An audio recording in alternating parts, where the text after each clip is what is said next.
एक बार एक गांव में संत कालिदास जी का आगमन हुआ। वो अपने प्रवचनों के माध्यम से लोगों के अंदर नई चेतना विकसित करते थे। संध्या के समय जब उनका प्रवचन खत्म होने को था, तब रामू नाम का एक किसान उनके पास पहुंचा और उनसे आग्रह करते हुए बोला, महात्मन, मैं एक गरीब मजदूर हूँ। किसी तरह खेतों में काम करके अपने परिवार का पेट भरता हूँ। मुझे खेत में बीज बोना पड़ता है और हल चलाकर मुझे फसल पैदा करनी रहती है, और जब फसल पक जाता है उसके बाद ही मैं अपना और अपने परिवार का पालन पोषण कर पाता हूँ। आप संत और ज्ञानी पुरुष हैं और मैं आपसे मार्गदर्शन चाहूंगा कि आप मुझे कोई ऐसा रहस्य बताएं जिससे मैं एक बार जब खेत में काम शुरू कर दूं तो वहां से मुझे हमेशा फल प्राप्त होते रहें, जो कभी भी खत्म न हो।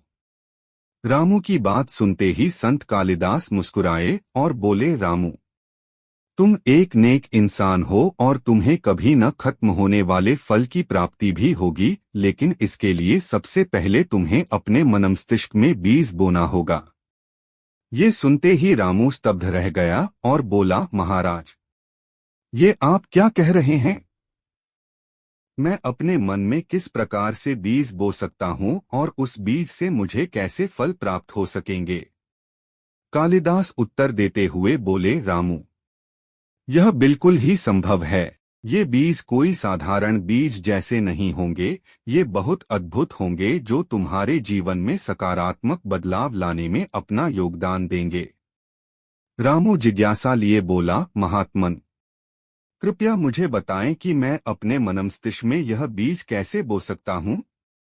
संत ने जवाब देते हुआ कहा, प्रिय, तुम अपने मन में आत्मविश्वास का बीज बो, विवेक, संयम और सूझबूझ का हल चलाओ, अपने विद्या या ज्ञान के पानी से उसे सींचो और अंत में उसमें शिष्टाचार और नम्रता का खाद डालो। इस तुम्हें कभी न खत्म होने वाले फल की प्राप्ति होगी, जो कि कभी भी खत्म नहीं होगी।